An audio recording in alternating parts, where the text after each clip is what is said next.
이 특검법에 여야 모두 사활을 거는 모습인데요. 이 특검법으로 어디까지 수사할 수 있는 건지, 또 검찰 수사로 밝혀지지 않은 의혹들은 뭐가 남아 있는 건지 박병현 기자가 계속해서 짚어드리겠습니다.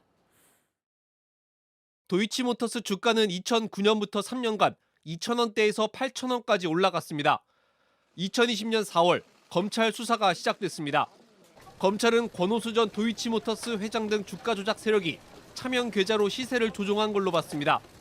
지난 2월 1심은 권 전 회장 등에게 유죄를 선고했습니다. 특히 법원은 시세 조종에 김건희 여사의 계좌 3개가 이용됐다고 설명했습니다. 김 여사가 주식 매매를 보고받은 녹취록이 공개되기도 했습니다. 하지만 검찰의 소환 조사는 없었습니다.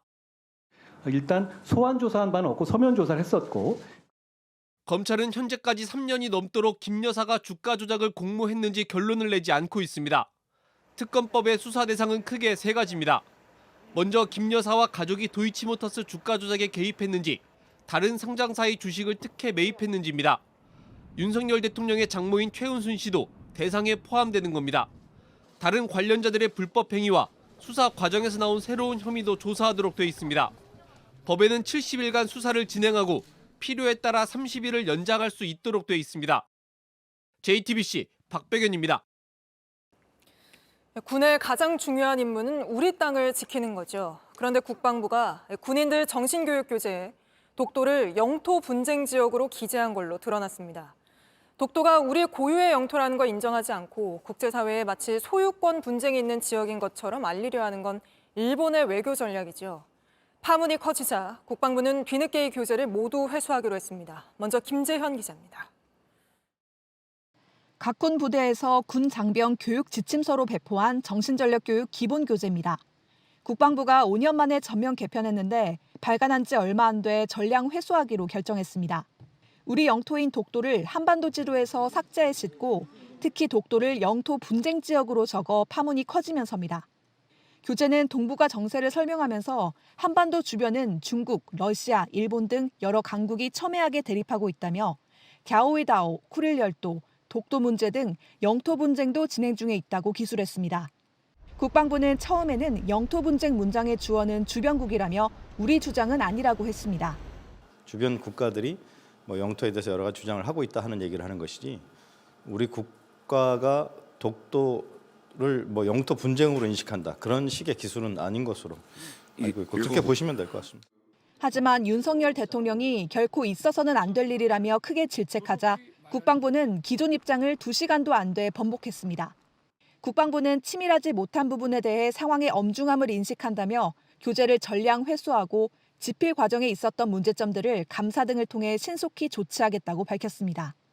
민주당은 윤 대통령의 대일 저자세 외교가 국방부를 참담한 수준으로 전락시킨 것 아니냐면서 신원식 국방부 장관의 즉각적인 파면을 요구했습니다. JTBC 김재현입니다. 경찰이 서울대와 숙명여대의 음대 입시 비리 의혹을 수사 중인데 JTBC 취재 결과 경희대 음대에서도 입시 비리 의혹이 불거졌습니다. 현직 경희대 교수가 불법 과외를 통해 경희대 입시 실기를 볼 학생을 지도한 뒤에 자신이 직접 평가위원으로 참여한 겁니다. 이 불법 과외 어떻게 이루어지는 건지 김지윤 기자가 취재했습니다. 대입 시험을 앞둔 학생에게 질문을 합니다. 이거 지금 고3인 거야? 너 수시는 안 봤었니? 연주를 듣고 강습을 시작합니다. 착해봐. 내 생각엔 너가 약간 빠른 축인 것 같거든? 지난 2021년 1월 경희대 음대 A 교수가 자신의 집에서 한 고등학생과 나눈 대화입니다. 경희대 음대 실기시험을 며칠 앞뒀을 때입니다. 입시곡에 대한 구체적인 지도가 이어집니다. 내가 어려운 점이 뭐야? 학생 맞춤형 표현법까지 지도합니다. 너 메센터는 조금 피해봐. 며칠 뒤 A 교수는 실기시험 평가위원으로 참여했습니다. 시험 직전에 그렇게 교수님께서 마디마다 자세하게 다 알려주시면 당연히 연주 스타일이 굉장히 많이 바뀌고요. 블라인드 쳐도 다 알아요. 0.1점, 0.2점 이런 차이로 떨어지는 거여서요. 대학 교수가 개인 교습을 하는 건 현행법상 금지돼 있습니다. 교육부는 A 교수의 집을 찾아가 직접 조사도 했습니다. 우선 살피는 의혹은 학원법 위반이지만 입시 비리 연관성도 들여다보겠다는 입장입니다. 사실관계의 조사, 거기에 따른 비위의 행태 그리고 추가적인 조치 사항에 대해서는 정리가 되는 대로 A 교수는 집에서는 경희대 학생을 가르쳤을 뿐이라며 고등학생 과외는 한 적 없다고 했습니다. 또 변호인을 통해 신원이 특정될 수 있으니 전공을 밝히지 말아달라고 요청했습니다. JTBC 김지윤입니다. 시공능력 업계 16위 태영건설이 부동산 프로젝트 파이낸싱 PF 대출을 갚지 못하며 오늘 워크아웃을 신청했습니다. 부동산 호황기에 무리하게 사업을 벌였다가 높은 금리에 부동산 시장이 얼어붙으며 위기를 맞았다는 분석입니다. 먼저 오원석 기자입니다. 서울 성수동에 있는 한 공장 부지입니다. 태영건설이 원래 이곳에 11층짜리 업무용 빌딩을 지을 예정이었지만 당장 오늘 만기가 돌아오는 PF 대출 연장에 실패하면서 결국 워크아웃을 신청하게 됐습니다. 건설사 워크아웃은 2009년 금융위기 당시 금호산업 이후 처음입니다. 이처럼 태영건설과 관련된 PF 사업장은 전국 60곳입니다. PF 대출 잔액은 3조 9천억 원에 이릅니다. 태영건설 위기설은 연초부터 꾸준히 제기됐습니다. 과거 저금리에다 부동산 호황이 겹치던 시기 과도하게 빚을 내 몸집을 불렸지만 지난해부터 고금리에 사업성이 떨어지며 지급 불능 상태에 빠진 겁니다. 이제 태영건설의 운명은 채권단이 결정합니다. 주 채권은행인 산업은행은 채권자 설명회를 거쳐 2주 후인 다음 달 11일 워크아웃 개시 여부를 결정합니다. 관건은 이미 1조 원이 넘는 자구책을 낸 태영건설이 얼마나 만족스러운 자구안을 가져오느냐입니다. 그룹 지주사인 TY홀딩스가 최대 주주로 있는 방송사 SBS와 종합환경기업 에코비트 지분을 일부 매각하는 것도 거론됩니다. 계열주들의 어떤 판단 사항으로 봐야지 제가 그것까지 이야기하는 것은 적절치 않은 것 같습니다. 다만 SBS 지분 매각엔 방통위 승인이 필요합니다. TY홀딩스는 오늘 SBS 사내 게시판에 SBS 주식 매각이나 담보 제공 가능성은 사실상 없다고 일축했습니다. JTBC 오원석입니다. 길에서 폐지를 줍는 어르신들 하루 종일 힘들게 일해봤자 한 달에 겨우 15만 9천 원밖에 못 버는 걸로 나타났습니다. 시급으로 따지면 1,226원, 최저시급의 8분의 1밖에 안 됩니다. 이렇게 하루를 살아가는 어르신이 전국에 4만 명이 넘는 걸로 나타났는데 정부의 첫 조사 결과 내용 이혜원 기자가 보도합니다. 어두운 새벽 아직 문도 열지 않은 한 고물상 앞으로 노인들이 하나둘 모입니다.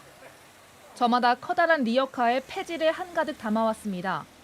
여기 아침에 팔고 연습을 못하는 거라고. 하루 종일 하시는 거예요? 고물상 문이 열리고 전날 일한 노동에 대한 값어치가 저울 위에 매겨집니다.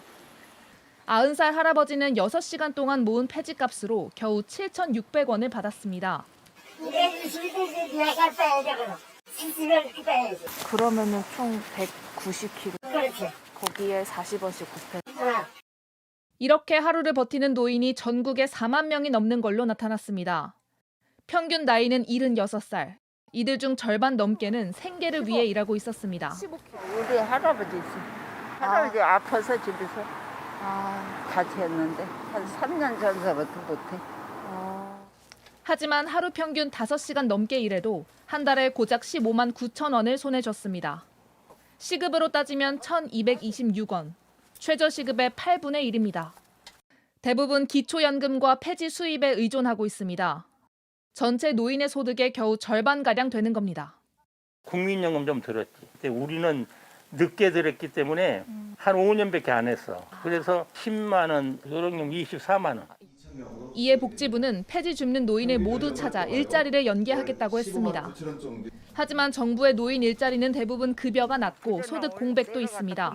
교통, 애기들 들어갔다 나갔다 하니까 한 달에 얼마 정도 받으세요? 27만 원인데 이제 2달 쉴게요.